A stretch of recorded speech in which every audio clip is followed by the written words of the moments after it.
Assalamualaikum warahmatullahi wabarakatuh. Alhamdulillah, kita bersyukur kepada Allah Subhanahu wa taala yang menghadirkan kita di hadirat para kekasih-kekasih Allah, para aulia Allah, hudatul wara. Tuba li'abdin ra'ahumu aw jalasahum law maratan minhu fil umri. Mereka adalah para pemangku hidayat, manusia yang menempuh jalan hidayat dan membawakan hidayat Allah kepada sekalian umat manusia. Beruntung setiap orang yang pernah melihat wajah mereka, yang pernah berjumpa dengan mereka, yang pernah duduk bersama mereka walaupun sekali seumur hidupnya. Al-Imam Ali bin Muhammad Al-Habsyi beliau bilang, "Bakhat man qad ra'ahum aw ra'a man ra'ahum aw ta'allaq bihim daim wa lazam finahum fa innahum qawm mahad fil bariyah kama hum." Beruntung orang yang pernah melihat mereka atau melihat orang yang pernah melihat mereka, sebab mereka adalah para kaum, tidak ada di alam semesta orang-orang yang semacam mereka. Sampai Imam Syawaf beliau mengatakan, "Wala istalqa fid dunya kama hum." Kalian tidak akan temukan di dunia orang yang semacam mereka. Ketika dilantunkan syair ini, berkata Imam Al-Arif Billah Al-Habib Alawi bin Abdullah bin Syahabuddin, beliau bilang, jangankan di dunia, kamu gak bakal menemukan di dunia para wali-wali sekaliber mereka, dan di barzakh kamu tidak temukan para wali-wali sekaliber mereka, dan di akhirat kamu tidak temukan para wali-wali sekaliber mereka. Diisyaratkan sebagaimana dijelaskan oleh Syekhana Al-Habib Umar bin Muhammad bin Salim bin Hafidh, diisyaratkan oleh Nabi Muhammad sallallahu alaihi wasallam di dalam hadis bahwasanya beliau di haudnya, di telaganya beliau, inni la'adzudun nas an ahlil Yaman. Ketika aku di telagaku kelak di hari kiamat, aku perintahkan orang untuk buka jalan. Kenapa? Buka jalan untuk para ahli Yaman yang datang ke telagaku. Kemudian Al-Habib Umar menjelaskan, siapa gerangan dari ahli Yaman yang berani maju di hadapannya Al-Faqih Al-Muqaddam Muhammad bin Ali Ba'alawi? Siapa di antara ahli Yaman, para wali-wali Yaman yang berani maju di hadapan Al-Imam Ahmad Al-Muhajir? Siapa di antara ahli Yaman yang berani maju di hadapan Al-Imam Ubaidillah bin Ahmad, wal Imam Alawi bin Ubaidillah, wal Imam Al-Faqih Al-Muqaddam, wal Imam Abdurrahman As-Segaf, para aulia, para wali-walinya Allah, para keturunan Rasulullah sallallahu alaihi wa alihi wasallam. Sungguh tidak akan kau temukan para wali sekaliber mereka di dunia ataupun di barzakh ataupun di akhirat. Radhiyallahu anhum wa ardahum ajma'in fahumul qaum alladzina hudu wa bi fadlillahi qad su'idu wa li ghairillahi ma qasadu ma'al Qur'an fi garani. Mereka para kaum yang telah mendapatkan hidayat dari Allah Subhanahu wa taala, dan mereka adalah para kaum yang tidak punya tujuan apapun melainkan hanya kepada Allah, tidak punya tujuan harta, tidak punya motif dalam apapun yang mereka ucapkan ataupun yang mereka kerjakan, semata-mata murni untuk Allah Subhanahu wa taala, dan mereka senantiasa berjalan seiring dengan Al-Qur'an. Radhiyallahu anhum wa ardahum ajma'in. Sehingga dimimpikan Al-Imam Al-Hasan bin Saleh Al-Bahr bahwasanya ada seorang wali yang memimpikan beliau di depan rumahnya Al-Habib Hasan bin Saleh di Asbah itu dibentangkan surga, dan para bidadarinya dan istananya memanggil-manggil Al-Habib Hasan, ya Hasan bin Saleh, ayo sini, ayo sini.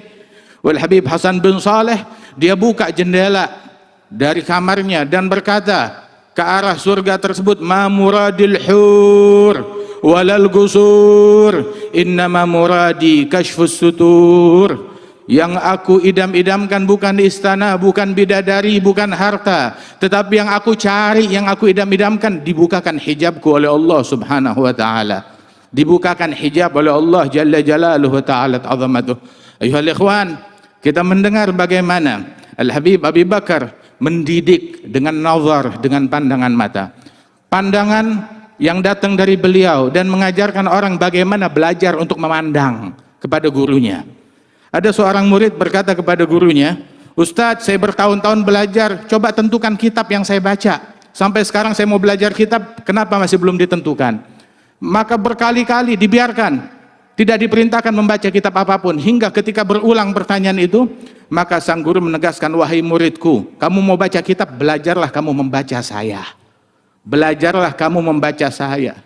Sebagaimana para sahabat Rasulullah sallallahu alaihi wasallam, para sahabat Nabi adalah orang-orang yang pandai di dalam membaca Nabi Muhammad sallallahu alaihi wasallam, hingga sampai kepada kita hadisnya Nabi Muhammad, baik itu ucapan dan perbuatan ataupun juga tagrirnya Rasulullah sallallahu alaihi wasallam. Rasul sallallahu alaihi wasallam dikisahkan waktu itu ada Adi bin Hatim berhasil ditangkap oleh pasukan sahabat, kemudian dibawa ke Madinah, dimasukkan ke masjid ke hadapan Rasulullah. Rasul tersenyum, tahu gak siapa yang kalian bawa? Dibilang kami gak kenal. Maka dijawab oleh Rasulullah, yang kamu bawa ini kepala suku dari orang-orang yang selalu memerangi kita, namanya Adi bin Hatim, Sayyid Bani Hanif. Terkejut mereka, ini buronan yang banyak mengganggu kita. Lihat apa perilaku Nabi Muhammad terhadap buronan. Dipanggil sini, wahai Adi bin Hatim, kamu ada keinginan untuk masuk Islam? Dia bilang, lah, saya tidak mau. Kemudian beliau berkata, in taqtul dzadam wa in tamnun ala syakir. Kalau engkau membunuh orang yang berhutang darah. Tapi kalau engkau melepaskanku, engkau melepaskan orang yang tahu berterima kasih. Maka Nabi Muhammad SAW dengan hikmah beliau perintahkan, biarkan Adi bin Hatim, kurung dia di masjid, ikat dia di masjid, jangan keluar dari masjid. Kenapa? Apa tujuannya? Agar di masjid dia melihat Rasulullah, melihat sahabat Rasulullah, melihat akhlak Nabi Muhammad, melihat akhlak para sahabat, mendengar bacaan dan lantunan Quran dari Rasul sallallahu alaihi wasallam. Hanya melihat dan mendengar. Hari kedua ditawarkan Islam, dia menjawab ucapan yang sama. Hari ketiga dia menjawab ucapan yang sama. Nabi pun mengatakan, baiklah engkau bebas, dilepaskan. Dan dia belum masuk Islam. Begitu dilepaskan, pertama yang dia cari air, dia mandi, kemudian dia bersih-bersih, kembali ke masjid, dan dia ulurkan tangannya, memegang tangan Nabi Muhammad. Ya Rasulullah, umdad jadak fa inni asyhadu an la ilaha illallah wa annaka Rasulullah. Ulurkan tanganmu, saya masuk Islam, asyhadu an la ilaha illallah wa annaka Rasulullah. Kenapa nggak masuk Islam dari kali pertama? Biar orang tahu dari awal, melihat wajah Nabi Muhammad, hatinya sudah luluh. Melihat akhlak Nabi Muhammad, hatinya sudah luluh. Akan tetapi dia nggak mau nanti dikatakan kalau dia masuk Islamnya itu karena dia dipenjara, karena dia takut, karena dia berada dalam intimidasi dan tekanan. Hingga ketika dia masuk Islam, melihat Islam, iman dan mahabbah tidak pernah terpisahkan. Bahkan seringkali Syekh Al-Hayy Umar mengatakan kebanyakan para sahabat mahabbah lebih dulu sebelum iman. Bahkan mahabbah itu yang membuat mereka menjadi seorang mukmin. Hingga Adi bin Hatim membuat statementnya, Sayyid Bani Hanif tersebut, Thumamah bin Uthal, dia menyampaikan statementnya. Dia bilang bahwasanya Rasulullah, ma kana ala wajhil ard wajh abghad ilayya min wajhik wa qad asbah wajhuk ahabbul wujuh ilayya kullaha. Ya Rasulullah, dulu di muka bumi ini tidak ada wajah yang lebih saya benci daripada wajahmu. Sekarang wajahmu yang paling saya cintai. Dulu di muka bumi tidak ada kawanan yang lebih saya benci melebihi sahabat-sahabatmu. Sekarang sahabat-sahabatmu menjadi orang yang paling saya cintai. Ya Rasulullah, cinta kepada Nabi Muhammad bukan hanya cinta kepada Nabi yang lain dilupakan, tetapi semua yang kaitan punya kepada Nabi Muhammad turut dicintai. Semua yang punya hubungan kepada Nabi Muhammad tetap dicintai, termasuk sahabatnya Rasulullah. Jangankan sahabatnya Nabi atau keluarganya Nabi, sampai batu atau tanah yang dipijak oleh Nabi Muhammad pun juga dicintai. Hingga Thumamah bin Uthal mengatakan, mu'allaf baru masuk Islam, tetapi dalam sesaat mencapai tingkat keyakinan yang paling tinggi dan mahabbah yang paling tinggi. Dia mengatakan, ya Rasulullah, dulu di muka bumi ini tidak ada tempat yang lebih saya benci melebihi kampungmu, tempatmu, Madinah ini. Sekarang Madinah menjadi tempat yang paling saya cintai lebih daripada tempat saya sendiri. Wahakadha, cinta kepada Rasul sallallahu alaihi wasallam yang senantiasa melazimkan perkara iman tersebut. Saudara-saudara sekalian, memandang dan melihat. Al-Imam Abdullah bin Alwi Al-Haddad, beliau bilang, fahalli wa manli an arakum sadati fadlan wa illa man akunu wa man ana biwidadikum tahyal gulub wa hubbukum nurus sarairi khairu syai'in yugtana antum muradi la ubali ba'dama tardaw alayya biman ahabba wa man syana. Itu beliau mengatakan, wahai para kekasih-kekasihku, orang-orang yang aku cintai, apakah ada peluang bagiku untuk melihat, menatap wajah kalian sebagai bentuk anugerah dari kalian? Kalau bicara pantas, aku tidak pantas, mataku yang kotor tidak pantas untuk menatap orang-orang seluhur dan sesuci kalian. Tetapi ini adalah anugerah dan kado dan hadiah dari kalian semata-mata. Kalian antum muradi, wahai para wali-walinya Allah, kalian adalah orang yang aku inginkan. Dan setelah kalian ridha kepadaku, aku tidak peduli siapa yang mau murka, siapa yang mau marah. Yang penting kalian ridha, ridhanya kalian segala-galanya. Biwidadikum tahyal gulub. Dengan kecintaan terhadap kalian dan kecintaan dari kalian, hati menjadi hidup. Sehingga kita kenal tiap orang yang punya hubungan dengan Al-Habib Abi Bakar bin Muhammad As-Saggaf, baik yang pernah duduk, pernah melihat, pernah menatap, apalagi yang pernah ngaji kepada beliau, nampak di dalam wajah mereka nur, cahaya, nampak kerohanian yang kita rasakan ketika duduk bersama orang-orang yang semacam itu. Umdal mutaakhirin Sayyidina wa Syekhina Al-Habib Husain bin Abdullah As-Saggaf rahimahullah rahmatal abrar. Wa hakadha. Sebab orang yang duduk dengan orang soleh harus berbekas dalam dirinya. Kalau memang betul dia duduk kepada para aulia wa salihin, dan duduknya duduk yang benar dengan akhlak dan meneladani dan meniru daripada perangai mereka. Saudara-saudara sekalian, wajah-wajah yang luhur yang agung tersebut dahulu kakeknya Al-Habib Abi Bakar, Al-Habib Saggaf bin Muhammad bin Umar. Beliau ini dibawa oleh ayahnya Al-Habib Muhammad bin Umar Saggaf. Al-Habib Muhammad bin Umar Saggaf membawa sang putra Al-Habib Saggaf bin Muhammad pergi kemana? Pergi ziarah Nabi Hud. Di zaman tersebut nggak ada kendaraan, jalan kaki, perlu waktu berhari-hari dari kota Seiwun datang ke Nabi Hud. Nggak ada anak kecil yang dibawa kecuali anak ini. Ditanya, kenapa kamu bawa anak kecil melakukan perjalanan jauh dan sulit? Maka dikatakan oleh beliau, tujuan saya satu, agar putraku melihat wajah Abdullah bin Ali Al-Haddad, melihat wajah Imam Abdullah Al-Haddad dan dilihat oleh Imam Al-Haddad.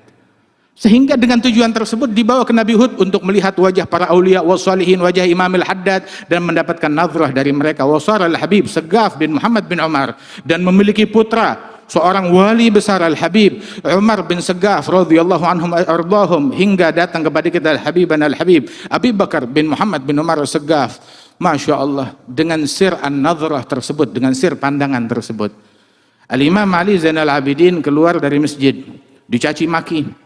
Saat dicaci maki, beliau nggak sibuk mengklarifikasi dan menjawabi cacian dan makian tersebut. Pencaci dari dulu pencaci, orang sial dari dulu banyak, dari dulu dan zaman sekarang. Tetapi pakailah kita sikap seperti sikap para guru-guru kita dan akhlak nenek moyang kita. Sayyidina Ali Zainal Abidin dicaci maki, keluar dari masjid.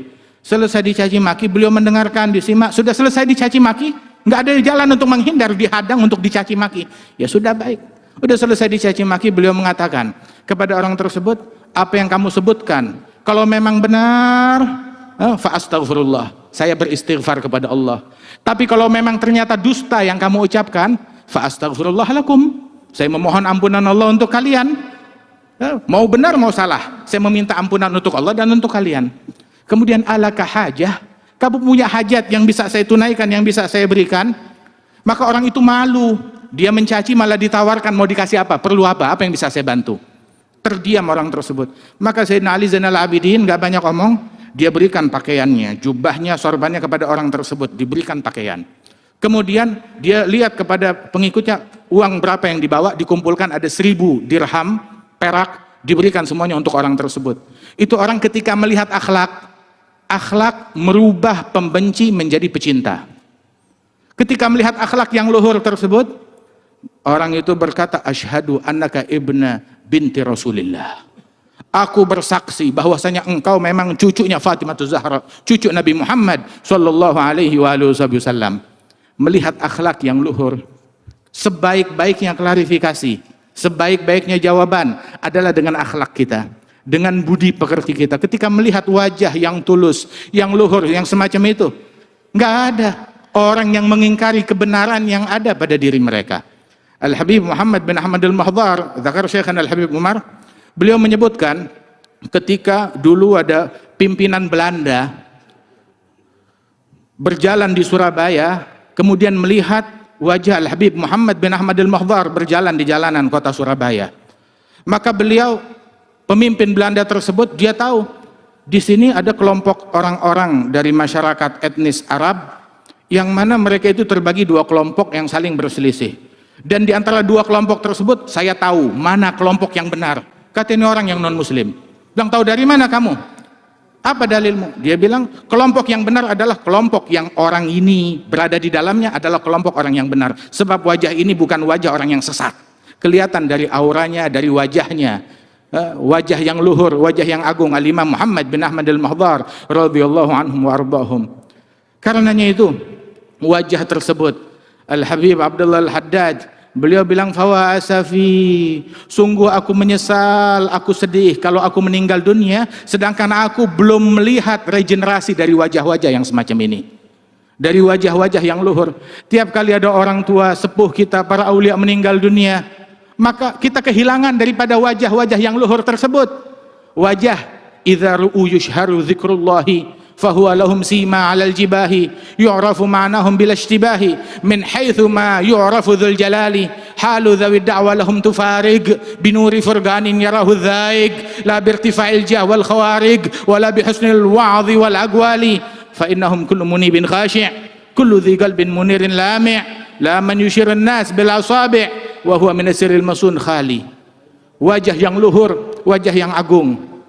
Bentuklah anak-anak kita menjadi orang-orang yang sedemikian rupa. Sebab sebagaimana dikatakan satu orang bersalaman dengan Imam Al-Haddad, siapa engkau?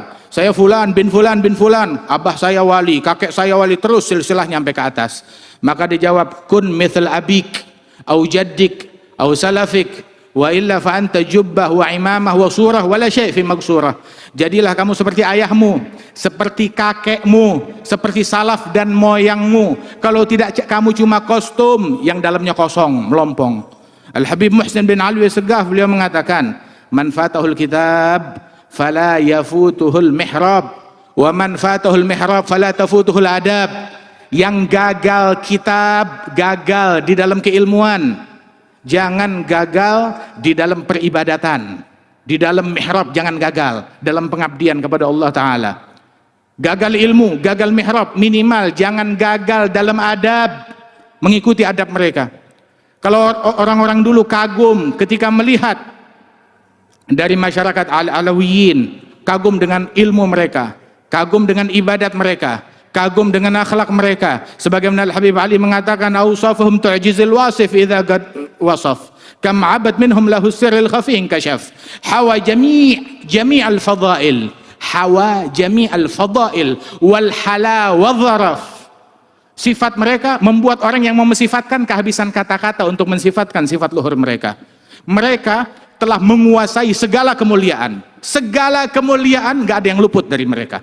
Baik, mereka mungkin luput tahta, luput harta, luput kekuasaan, tetapi mereka tidak pernah luput sunnahnya Rasulullah.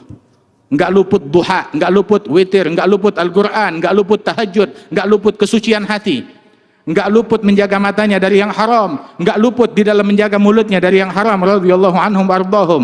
Ma fa'altu makruh wala hamamtu bi fi'il makruh. Salah seorang pembicara mereka mengatakan, saya nggak pernah berucap ucapan yang makruh, bahkan nggak terlintas di benak saya untuk melakukan perbuatan yang dibenci oleh Allah Jalla Jalaluhu Ta'ala Ta'zamatuh. Berapa banyak mereka itu mencapai segala kemuliaan radhiyallahu anhum wa ardahum ajma'in. Barang siapa yang gagal dalam ilmunya, dalam ibadatnya, paling tidak jangan gagal di dalam akhlak mereka, dalam budi pekerti mereka, dalam keluhuran mereka. Indonesia ini Islam menyebar dengan pesat dengan akhlaknya mereka.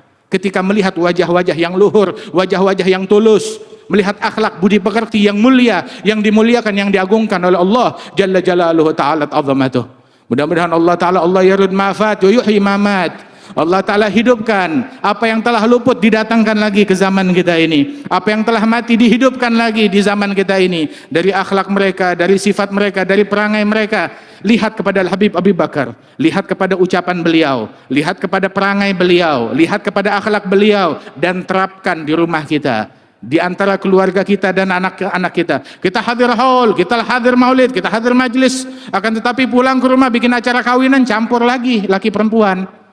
Seolah-olah yang paling penting kalau kita bikin acara, yang penting makanannya, yang penting minumannya, yang penting pesta poranya, nggak peduli dengan apa yang ada di dalamnya berupa akhlakul karimah, berupa keilmuan dan adab dan akhlak dan budi pekerti yang diwariskan oleh para leluhur dan para salaf kita. Mudah-mudahan Allah Subhanahu wa taala hidupkan kembali di antara kita sifat-sifat yang luhur dan budi pekerti yang mulia tersebut, dan keluarga besar Al-Habib Abu Bakar bin Muhammad As-Saggaf. Allah taala senantiasa bimbing mereka menempuh jalan para aulia wassalihin, jalan Al-Imam Al-Habib Abu Bakar, dan senantiasa bisa membimbing kita menuju jalan yang dimuliakan oleh Allah Subhanahu wa taala.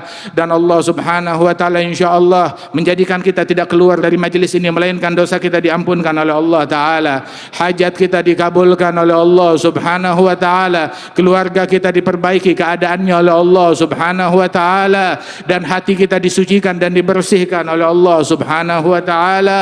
Wa inna salahuddin wal qalb sayyidi huwal gharadul aqsa faya sayyidi gumbi alaika salamullah masar mukhlisun ilaika yaqul Allah wal mustafa hasbi. Allahumma ij'al jam'ana hadha jam'an marhuma tafarruqana min ba'dihi tafarruqan ma'suma wa la taj'al fina wa la minna wa la ma'ana shaqiyan wa la mahruma. Rabbi fanfa'na bi barakatihim ihdina al husna bi hurmatihim amitna fi tariqatihim amitna fi tariqatihim أمتنا في طريقتهم ومعافاة من الفتن برحمتك يا أرحم الراحمين. متنا بعلمائنا وبشيوخنا وبأولياء زماننا وارزقنا كمال الأدب معهم برحمتك يا أرحم الراحمين. صلى الله على سيدنا محمد وعلى آله وسلم وآخر دعوانا أن الحمد لله رب العالمين. السلام عليكم ورحمة الله وبركاته.